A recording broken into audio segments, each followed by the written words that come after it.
Hello everyone, good evening and welcome to Enriching Environments Top Tip Tuesday on Instagram Live for Tuesday the 14th of December.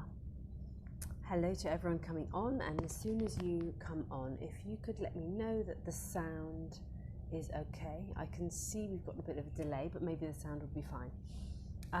This evening we are going to be talking about the holiday season, which is upon us, or will be upon us really soon, just 11 days until Christmas. And we're going to be talking, hi Ivana, good evening, just let me know about the sound if it's okay when you come on. So this evening we're talking about the holiday season and how we can avoid feeling frazzled and overwhelmed during the holiday season.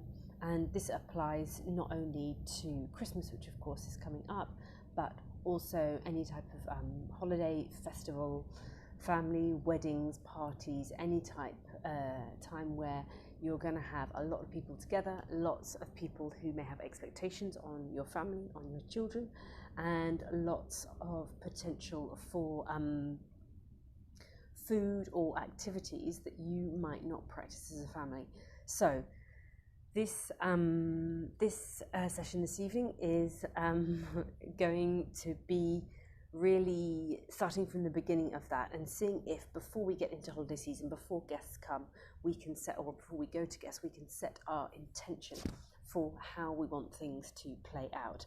And I think the first thing that we can do with our family, with our partner, is just have a really honest and vulnerable conversation of I'm feeling really nervous that we're going to go to your parents' house and there's going to be this and that and all the things that we don't follow in our family. How are we going to approach that? So that first really vulnerable conversation with your partner, and assuming that you are a team for your family together, that can be a really important conversation to have. So what are going to be the non-negotiables? What are the values from your family that you're really going to want to keep to during the holiday season? And that can be around food, that can be around bedtime, that can be around activities, that can be around, I don't know, screens, that can be around anything, time in the car. It can be around anything, but have that really honest and vulnerable conversation with your partner to say, these are the potential moments where I think we might have a difference of opinion with other family members. How are we going to handle that? And then we can go into those moments with intention, and we can go into those moments as a team, not thinking, oh, is the other person going to back me up on that? So that's the first thing I would say to do. So be intentional about when you're going to be going into new spaces, or people are going to be coming into your space. Be clear on what the values are. What are the things we can be flexible on, and what things we can't be. So, for example, from a Montessori perspective, what I would really recommend is, as much as possible, you maintain your child, particularly young children's, rhythm and ritual, even during the holiday season. So if they usually go to bed at 7 o'clock, at 7 p.m, more or less, we're going to want to keep that bedtime to the same. What might seem like a lovely idea when you're with family and friends to let them stay up till 8:30 or 9 o'clock because it's Christmas or because it's a holiday, because of an exception, might not work for your child. For the majority of children, it's not going to work for, and they're not going to benefit from that, and they're going to feel or you're going to feel tired for the following days, and they're going to struggle for the following days. So try and keep to simple things, like keep to the ritual, the rhythm, as much as possible. If your normal evening bedtime rhythm, your ritual, is bath and lying together and having a story, reading a book or telling a story, having a meditation, more or less try and keep to that as much as possible, so that your child has that as their reference points. So you can talk about those points in the day that are going to be the same. And actually that leads me really nicely into the hi Ramya, that leads me into the next thing to think about, and I hope you've got your pen and your paper with you to make notes of this. The next thing I wanted to talk about is preparing our child emotionally for what will happen when their grandparents arrive, or when we go to see family members, or we're going to be going on the plane, or whatever we're going to be doing. And that's preparing them for that. If you're going to be going on a big trip, I'd really recommend making a small photo album for them of the things you're going to be doing. Going on the train, going on a road trip, going on the aeroplane, a few photos of what that's going to look like, what they can expect at the airport, what they can expect on the plane. There, for example, is an expectation on the plane. You're going to need to wear a mask, and they're going to need to have their belt on, their seatbelt on the plane. So it's good to have photos of both of those things in the child's photo album, so they know, they get in on a sense that that's the expectation and they're prepared for that. We don't want to jump them on them with unusual things that they have to do without them being prepared, because for a young child they're not going to be able to cope with that in a situation that's already going to be different. You know, if they're in an aeroplane, they're expected to wear a mask, have a seatbelt on, sit down for a long flight. All of those things are beyond the capability of young children, beyond the capability of most children, to be honest. So we can just prepare them a small, simple photo album, 8 to 10 photos of how you're going to get to where you're going and who you're going to see when you get there. Their grandparents, their cousins. What does the apartment or house look like that you're going to visit? If you're staying in a hotel, take a photo of the front of the hotel. Just a few photos in an album to prepare them. And what I do, well, we haven't been on holiday in so long, but what I do with the children is I prepare a photo album, just have it printed and laminated in a little ring binder, and then they can refer to it. And those albums we still have, from when we last went on holiday 2.5 years ago, and they still have them, and they still refer to them. That's the thing we did when we went on holiday to Menorca. So they still remember those moments, and it's something that they can refer back to. So the simple photo album is a really, really good way in any new scenario. So you can prepare them for that. And then, excuse me, you might want to gently prepare them for, I don't know, Great Uncle Alfred, who's got a really, really loud voice, or you've got a family member who's got a really, really loud voice, or no matter what you say, is going to pick them up and snuggle them and want to kiss them, who is going to be over the top. When they get there, you know that they're going to have presents thrust upon them and attention, and there's 2 big dogs that will be barking. Let's just say you're going to be going into a situation which is going to be the complete opposite of your home, and it's going to be much more stimulating, and obviously everyone's going to be excited, everyone's going to be so delighted to see them, everyone's going to want to scoop them up, all of those things. We can prepare our child for those type of scenarios in a really simple way, and a way that isn't going to cause them any anxiety. So you could say, we're going to be seeing Great Uncle Alfred. Do you remember he's got a really loud voice, and when he's excited he speaks so loudly. He really, really shouts with excitement, doesn't he? Do you remember that from last time we saw him? So it's a really nice way of sort of letting them know what's going to happen, but we mustn't put a negative spin on it. We mustn't say, oh, you're going to be scared, or you might be anxious. Do you know what I mean? Draw their attention to something that's going to happen. So you're looking at the picture of Great Uncle Alfred, and you're talking about his booming voice that sounds like, I don't know, a megaphone or something like that, You can say, or you can say, when we go into the house, the 2 dogs will be barking with excitement to see you. Everyone's going to be so excited to see you. So I think it's going to be really noisy, and the dogs barking will be really loud. And do you remember how big they are? And they've got really long, fluffy tails. Lots of description, lots of descriptive details that lets them know what to expect, but in a positive way. The positive slant is really important, because they don't want to pick up on our energy of stress, around this situation, which we might be feeling stressed. And same again, if guests are coming to you, maybe say the grandparents are coming to you, and of course, they're going to be super, super excited. There's going to be lots of shrieking, lots of screaming, lots of loud noise, lots of things that aren't what are part of your normal rhythm, and we can gently prepare our children for that. So that's a way of letting them know in advance, subtly, that things are going to be more stimulating and things might be a little bit different than normal. So that is what I would recommend. So firstly, we said being intentional. What's with your partner? What's going to be okay? What's not going to be okay? What's your backup plan? If someone says, okay, let's all go to a restaurant, and you wouldn't eat at that restaurant, for example, what's your backup plan going to be? What are you going to say? What are you going to do? What are you going to propose instead, so that you can honour the needs and the values of your family, but without hurting anyone's feelings, of course. That's really important. And then secondly, we talked about preparing our child for when they're going away or when guests are coming. Prepare a small photo album, print off a couple of photos of who they're going to see, where they're going to be going, laminate them, put them in the ring binder, and then you can talk through, in the week before people come, you can talk through what's going to happen, the different steps. And that also gives you a nice little inlet to let them know that someone might have a loud voice, or there's a really loud dog at the house they're going to be staying in, anything like that. Little details that you think, you know from your children and observing your children, that might throw them. So it's good to have a few little things that draw their attention to, so it's not so much of a surprise when they get there, when the people arrive, or when they get to where they're going on holiday. And maintaining rhythm and ritual as much as possible. As I say, roughly meal times, roughly the same bedtimes, the same rhythm for the day. Because, for example, a 2-year-old is not going to be able to cope with a 9 o'clock bedtime for a week when they're used to a 7 o'clock bedtime, for example. Because when they're little, they don't have long lie-ins like we would like them to. So if we have extended periods of time where they're going to be out of their normal sleeping rhythm, then they're going to really, really struggle. They're going to struggle with regulation. They're going to struggle with having normal rhythm in terms of eating and all the other things in their lives. So if we can keep them to their time schedule, as it were, as much as possible, that's going to support them when there's other big changes, whether there's guests coming into their house or there's lots of stimulating things going on where they've gone. We've talked about that.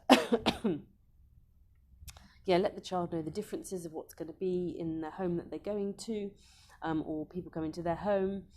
And when we have, and this is something we talked about actually on the Montessori show with Jean-Marie Paynel and Simone from the Montessori Notebook a couple of weeks ago. I went on the Montessori show and we had a great conversation about how one of the questions from one of the other guests was about how we can let family members know when they are doing things that aren't in alignment with our values. How do we say it gently? How do we let them know that our child is completely overwhelmed? And then the grandparent might start criticizing us or our child, like, oh, she's too shy, or etc., etc. And I've been there and I've done that, so I know what it's like to have your parenting questioned and what feels like criticism the whole time, or even what your preferences are, having them overruled and your children being given food that you don't agree with and things like that. And it's tough. It's really, really tricky.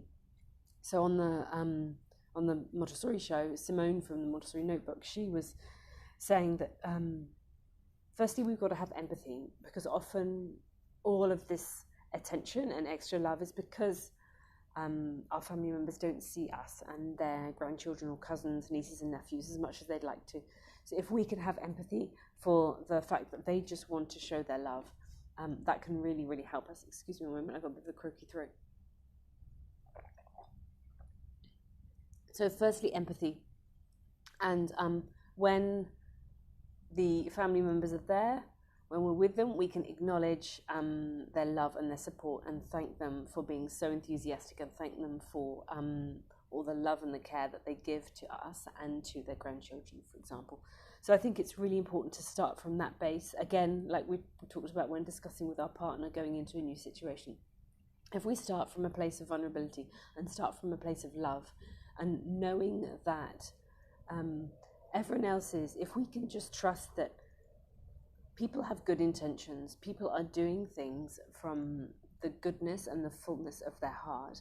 And whilst it might be really frustrating if we have family members who are not in alignment with our values and not following what our values are or our preferences are, it's really valuable, I think, to remember that this is coming from love. And it may feel like too much attention to us, but it really can be nourishing for our children to have a completely different experience than they get when they're with us. If we live in a really calm and quiet home, spending 4 days or a week with some really over-the-top family members isn't going to be detrimental for them. Yeah, they might be more fractious and they might have a couple of sleepless nights and things like that, but in the big picture, we still have the grounding and the foundation we have at home.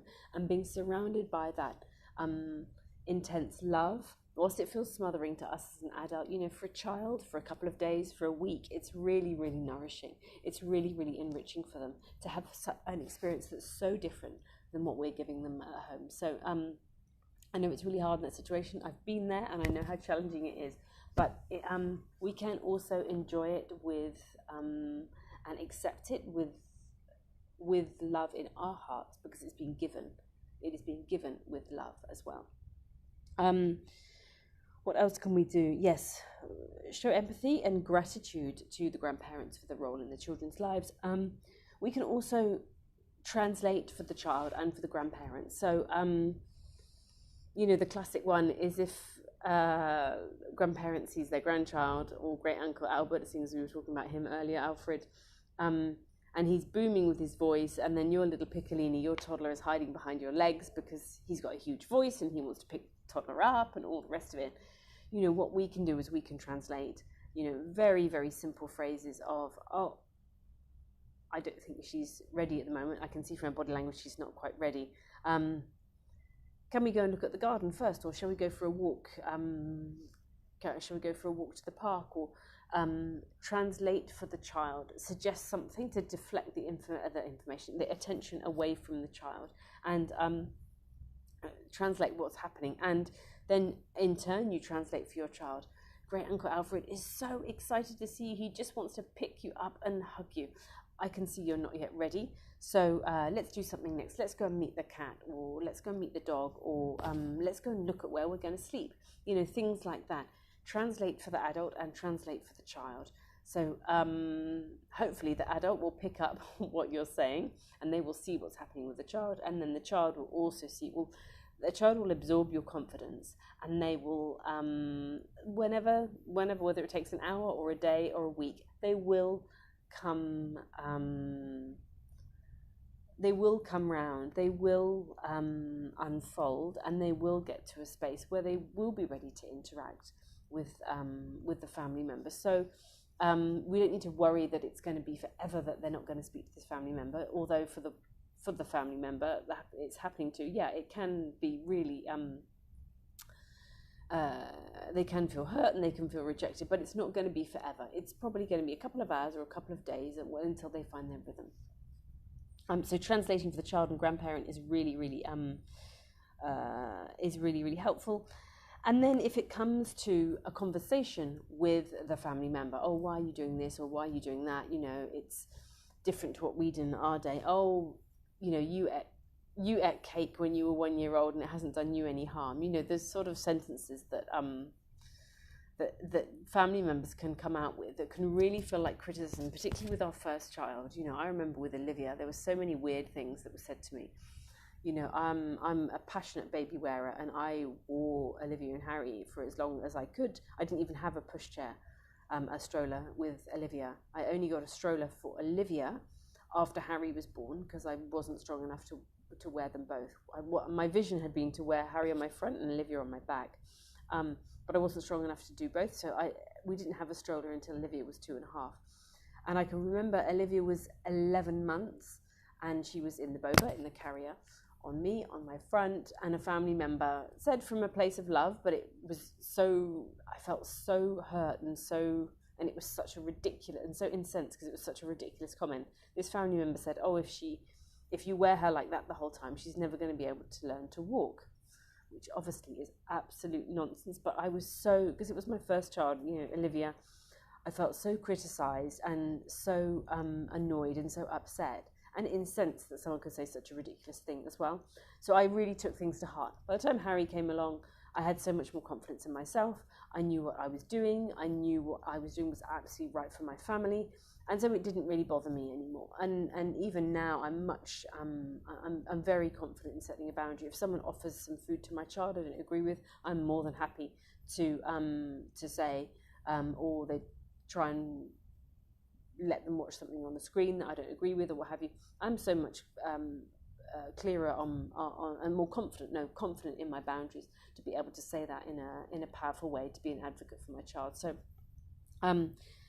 but when with your first child, it can be really, really hard. So if you do feel that criticism, what I found really, really worked for me is, hi Harry, what really worked for me is when I felt that people were criticizing what I was doing or saying openly, or we didn't do this, or why are you doing it so different, or there's nothing wrong with you, you turned out fine, and A, B, and C, all of these things happened. What I found was really, I decentered it from and depersonalized it from Montessori, because obviously I'm a Montessori educator, and so if I said that to family members, people would feel instantly criticized. People would have their backs up instantly, because there was a perception that this was a criticism of what had been done with me and my brother and sister. Well, it's not. It's just a different way of doing things, right? So the way I managed to decenter that and depersonalize it from Montessori is I would just say, we are following a child-led approach, because that's what we've learned from neuroscience in the past 10 to 15 years. Well, it was 10 years ago. That's what we've learned from neuroscience in the past 10 years. And I would say it like that. I wouldn't talk about any of the other intricacies about Montessori, or that I know this is right, or any of that. It was very much for me just centered on, I was 40 when I had Harry. So, 40 years ago, we knew hardly anything about the human brain compared to what we know now. Just the past 10 to 15 years in neuroscience, what we know in terms of the way, hi Stephanie, in the way that the brain develops, how essential love is for the brain to develop. We know that from science now, and that's really why we're doing what we're doing. There's so many amazing psychologists and researchers and doctors that have worked so hard to give us more, neuroscientists to give us more of an insight into the human brain. And we know now that positive discipline, that positive parenting, peaceful parenting, offering empathy, connection over correction, connection is more important than any discipline. We Indigenous communities, native communities have known this for years and years and years, and Dr. Montessori, and also if we're talking about other educators, Steiner, knew this more than 100 years ago, 150 years ago, but now it's been proven by neuroscience. That's what research tells us. That's what science tells us now. This is how the way the brain is formed. So what people were saying 40 years ago, 30 years ago, even 20 years ago, if I look at, friends who had children, 15, 20 years ago, even what we knew about the child's brain and the methods that were being used 10, 15 years ago, things like the naughty step and time out, that was still being recommended, as little as maybe 10 years ago, maybe even less. That type of corrective punishment rewards, that was still recommended until really recently. So it's not surprising that we are parenting in a completely different way to how we were parented. The phone that we're using is completely different. The screens that we're using, the cars that we're driving, so much has moved on. Of course, we're not going to be parenting in the same way that our parents did, 20, 30, 40 years ago, because we're not living in that way. I mean, the modern world is completely different, and we just know so much more about child development and neuroscience. So when, and it can be really hard for family members, older generations, even older siblings whose children have grown up, it can be really hard for them to see us parenting in a different way, particularly as the perception of sort of Montessori parenting or peaceful parenting or respectful parenting or conscious parenting could be seen that we're being really permissive. So there can be a lot of criticism that comes our way, but I just really try and soothe those concerns and soothe those criticisms by putting it back onto blaming neuroscience, saying this is what we know about the human brain in the past 10 to 15 years, and so this is what we are following, this is what we're following. It's a child-led approach, and then we don't have to get too much into it. We're not getting into an I'm right and you're wrong scenario. We don't need to justify ourselves too much, and if people want to ask more, or want to know more and ask more about it, then they can. But I think that can really soothe any anxiety and soothe any criticism that comes our way about it. And actually, I really wish that I had all these answers. What I know now Olivia's 7 in 2 days' time. And what I know now about how to manage different scenarios and criticisms, I wish I'd known back then, because I was a lot more sensitive then. I was a lot more aggressive with my boundary setting. I really felt on the back foot, and I really felt criticised. And that is just, I guess, me maturing and me having experience as a parent as well. And now I'm just so much more relaxed about boundaries and being able to state boundaries in a really non-threatening way and in a really respectful way as well. So, it just takes practice. And time. But know that when there is this period of overwhelm, when there is this amazing holiday season of overwhelm and excitement and joy and all the family coming together, everything is coming from a place of love. And we can have empathy for everyone wanting to spend as much time and give as much experience to our children. That's really important for us to remember. Keep the rhythm and ritual as much as you can. Bedtimes, meal times, keep that as much as you can. Prepare your child in advance for what's coming, who they're going to meet, what they're going to see, how they're going to travel. Make a little photo album. Let the child know about the differences in the households. This household's really quiet, this household's really noisy. When your cousins come, they're going to be running all over the place. Things that are going to be different. We can prepare them for that.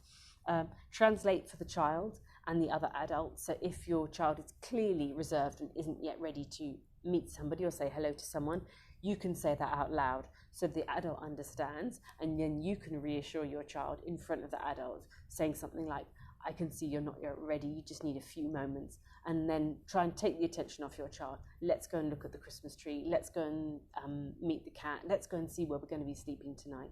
Try and diffuse those situations where there's going to be a lot of attention on your child, because some children might love and bask in that attention, and some children might really feel very reserved and uncomfortable with it. So if we can just use our observation skills that we're used to doing, and then translate for the child and the family member, usually a grandparent, when you can see that our child's feeling overwhelmed, that can really help.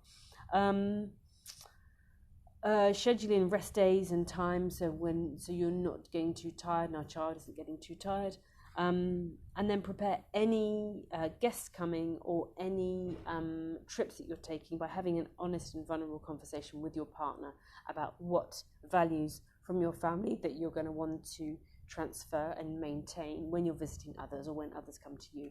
And just, it's really useful to sort of set the scene, set that intention at the beginning of the holiday season, for a much smoother ride all the way through. So I'm so sorry, but my throat is feeling really sore. I've had a really bad sore throat for the past couple of days actually, and lots of sneezing. So I think I'm going to sign off.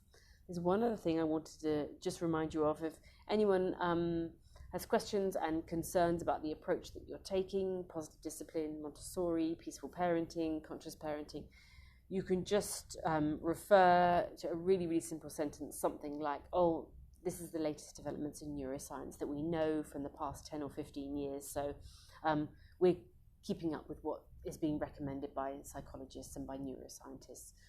We don't need to justify our point of view, which we probably want to do with our first child. I've been there, I've done that.